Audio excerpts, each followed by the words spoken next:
Isang mapagpalang umaga po mga kapatid, saan mang panig ng mundo kayo naroon, naway nasa mabuti po kayong kalagayan at salamat sa Diyos sa araw na ito na ipinagkaloob niyo po sa atin, isang biyaya na dapat natin ipagpasalamat sa Diyos. So bago po ang lahat mga kapatid, tayo po muna ay manalangin. Aming Diyos sa mga makapangyarihan sa lahat, narito po ang iyong mga anak, nagpupuri at nagpapasalamat sa kabutihan mo, sa katapatan mo, sa lahat ng mga biyaya na aming tinatanggap sa bawat araw. At narito kami Panginoon, nais po namin magpasalamat sa iyo. At patuloy po namin dalangin na samahan niyo po kami, Panginoon, sa programang Liwanag ng Buhay na kung saan ang iyong mga salita na siyang ilaw at tanglaw, Panginoon, sa landas na aming daraanan. Maraming pong salamat sa iyong pagsama sa amin sa araw na ito. Ito pong aming sa panalangin sa pangalan ni Jesus. Amen. Mga kapatid, samahan niyo po akong purihin natin ang pasalamatan ang Panginoon sa gabing ito. Awitin po natin yung nagsasabing pasasalamat.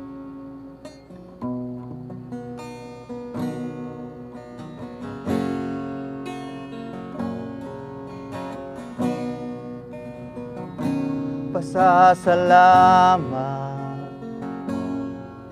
ang tanging alay namin sa'yo.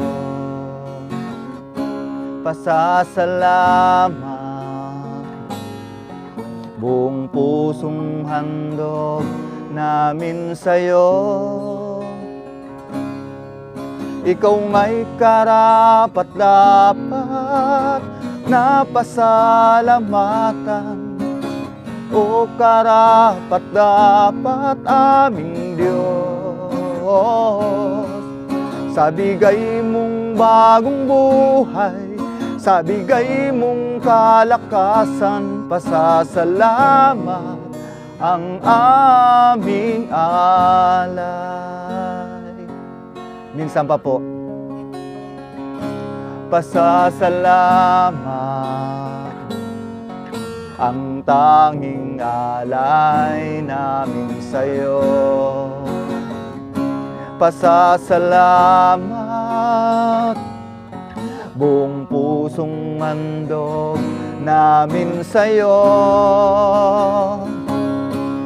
Ikaw nga'y karapat-dapat na pasalamatan, o karapat-dapat aming Diyos. Sa bigay mong bagong buhay, sa bigay mong kalakasan, pasasalamat ang tanging alay. Ikaw nga'y karapat-dapat na pasalamatan, o karapat-dapat aming Diyos.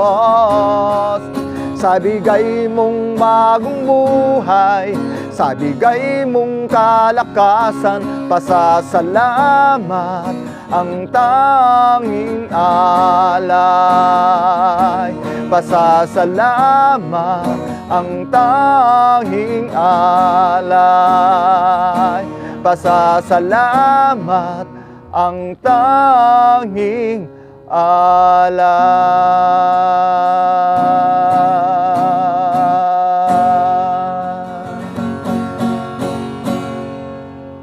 Patuloy po tayo mga kapatid na magbulay-bulay sa salita ng Panginoon na kung saan ay mayroon siyang nais sabihin, ipaliwanag, ipaunawa sa atin, at ito yung magiging gabay natin para tayo ay makapagpatuloy sa ating buhay. So ang ating pong talata na ating pag-aaralan ngayon ay matatagpuan po sa Exodus chapter 14 verse 15. Sabi po dito, "Then the Lord said to Moses, Why are you crying out to me? Tell the Israelites to move on." So ang topic po natin ay pinamagatang move on o sulong. Sulong mga kapatid, kinakailangan magpatuloy tayo sa paglalakbay. At kung tayo po ay may mga pinagdadaanan, ay talagang napakahirap naman po talagang mag-move on. Pero kapag sinabi na ng Panginoon na let's move on, let's go forward, sulong, ay kinakailangan magkaroon po tayo ng tinatawag na pagpapasakop sa kalooban ng Diyos. Sapagkat bawat araw, pinapasikat niya ito, ang bawat araw o ang bawat umaga na mayroon tayo. Ibig sabihin, tuloy-tuloy. Nagpapatuloy ang Panginoon sa paglikha bawat araw. Nagpapatuloy din na pinapasibol ng Panginoon ang mga binhi sa ating mga pananim. Tuloy-tuloy din silang lumalago. Tuloy-tuloy din silang namumunga. So tayo din mga tao ay inutusan ng Panginoon na let's move on. O kinakailangan tayo po ay magpatuloy sa paglalakbay. Patuloy sa pagsulong. Hindi sa pag-urong. Kinakailangan tuloy-tuloy po lang po ang buhay. Ano man pong mga kabigatan, mga problema natin pinagdadaanan, ay sumunod po tayo sa Panginoon sapagkat makikita natin. Kapag sumunod tayo, makikita natin ang pagkilos at himala ng Panginoon sa ating buhay. At matatanggap natin at mararanasan natin yung katagumpayan na nais ng Diyos na makamtan po natin. So ang pagsulong po sa buhay mayroon pong apat. Mayroon pong apat na dapat nating malaman. Una po ay dapat po natin i-focus ang ating mga mata sa ating Panginoon. Sa Hebreo chapter 12 verse 2, ang sabi po dito, fixing our eyes on Jesus, the pioneer and the perfecter of faith. For the joy set before him, he endured the cross, scorning its shame, and sat down at the right hand of the throne of God. So, number one po, kinakailangan po natin mag-focus sa Panginoong Hesus, na kung saan po siya po ang simula at katapusan ng ating pananampalataya. Kaya po, kung paanong sinabi po ni Moses, o sinabi ng Panginoon kay Moses, na anong iniiyak-iyak mo? Ano ang kinalulungkot mo? Ano ang nirereklamo mo? Move on! Sabihin mo sa mga taga-Israelita, magpatuloy na sa paglalakbay. So, kinakailangan para makapagpatuloy po tayo sa pagsulong o makamove on na po tayo sa ating pinagdaraanan, ano mga problemang ito po, ay sumunod po tayo sa Panginoon at makikita natin, makakalaya po tayo sa anumang mga kabigatan at mga problema. At unang-una, kinakailangan ipako po natin ang ating paningin sa Panginoon, ang ating pananalig sa Diyos, ang ating pananampalataya, ang ating pagtitiwala sa Kanya lamang. Sapagkat siya po ang the author and the finisher of our faith. Ito po yung sinasabi. So pangalawa, kinakailangan po natin limutin, forget. Let's forget the past. Sabi po dito sa Philippians chapter 4 verse 13, brothers and sisters, I do not consider myself yet to have taken hold of it. But one thing I do, forgetting what is behind and straining toward what is ahead. Sabi po dito ni Apostol Pablo, hindi ko sinasabing natupad ko na o ako'y ganap na. Isa lamang ang aking ginagawa ngayon, nililimot ko ang mga nakaraan. At ako'y nagpapatuloy tungo sa hangganan, sa hinaharap. Iyon po ang nais ng Panginoon. Ito po yung pangalawa, let's forget the past. So iyan po, pangatlo, magkaroon po tayo ng forgiveness sa mga taong nakasakit sa atin. Para makamove on tayo, mag-forgive po tayo. Let's forgive the sins. Yung mga kasalanan ng mga taong nakasakit sa atin. Ang sabi po dito ng Panginoon, Ephesians chapter 4, verse 32 hanggang 32. Be kind and compassionate to one another, forgiving each other just as in Christ God forgave you. So yamang tayo ay pinatawad ng Panginoon sa ating mga sala, matuto din po tayong magpatawad sa mga nagkakasala sa atin. Para makamove on tayo, para makasulong tayo, para makahakbang tayo sa pagsunod sa Panginoon, kinakailangan po tayo ay magpatawad sa mga nagkakasala sa atin. Pangalawa, matutunan din po natin patawarin ang ating mga sarili. Sometimes po, hindi po natin kayang mapatawad ang ating mga sarili. Kung kaya't hindi tayo makaalis sa ating kinasasadlakan ng mga problema. Hindi natin kayang patawarin ang ating mga sarili doon sa mga nagawa natin na mali, doon sa mga nagawa natin na hindi ka lugod-lugod at hindi ka tanggap-tanggap sa lipunan o sa ating mga mahal sa buhay. Kinakailangan ho patawarin po natin maging ang ating mga sarili. Kaya sabi dito, yamang tayo ay pinatawad ng Panginoon, tayo din naman ay magpatawad.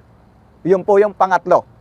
Pang-apat, kinakailangan matapos po natin mai-focus ang ating mga mata sa Panginoon,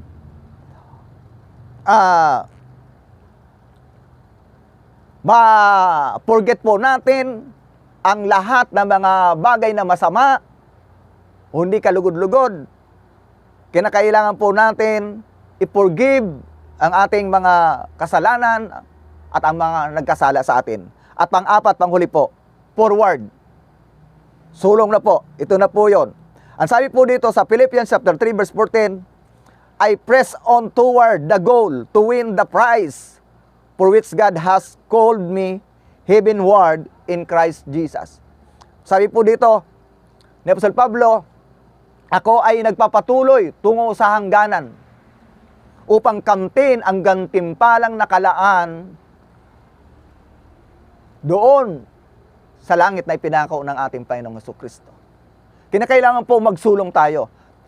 Pag hindi po tayo nag-move forward, ay hindi po natin makakamit. Sabi mo po sa isang awitin ay, ang nagwawagi yung hindi umaayaw. Sulong lang mga kapatid. Sabi nga, kaya may sinasabing may pinagdadaanan. Ibig sabihin, dadaan lang tayo doon sa mga masalimuot, doon sa mga masakit, mahapdi, na mga pangyayari sa ating buhay. Dadaan lang din po tayo dyan. At magtiwala lang po tayo sa biyaya ng Panginoon. Makikita natin ang katagumpayan na ang Diyos mismo ang kikilos sa ating mga buhay. So mga kapatid, let us move on. Move on, let us fix our eyes. Let us forget the past. Let's forgive the sins. And let's move forward para matanggap po natin, maka-move on po tayo. Sa gayon, ang Panginoon na siyang ating dakilang Diyos na makapangyarihan sa lahat, ang maluluwalhati sa ating pagsunod sa Kanya. Ang Diyos po ang nag-uutos nito na mag-move on tayo. Hindi po ito utos ko o utos ng sino man. Ito po ay salita ng Diyos katulad ng iniutos niya sa mga Israelita sa pangunguna po ni Moses. Kaya po, kailangan po natin sumunod sa kalooban ng Diyos. Sa gayon, matatanggap at mararanasan natin ang Kanyang biyaya. So marami pong salamat mga kapatid sa inyong pakikinig at pagsubaybay sa programang ito, Liwanag ng Buhay. Nawa po, napagpala po tayo ng Panginoon. Magandang gabi at God bless sa bawat isa.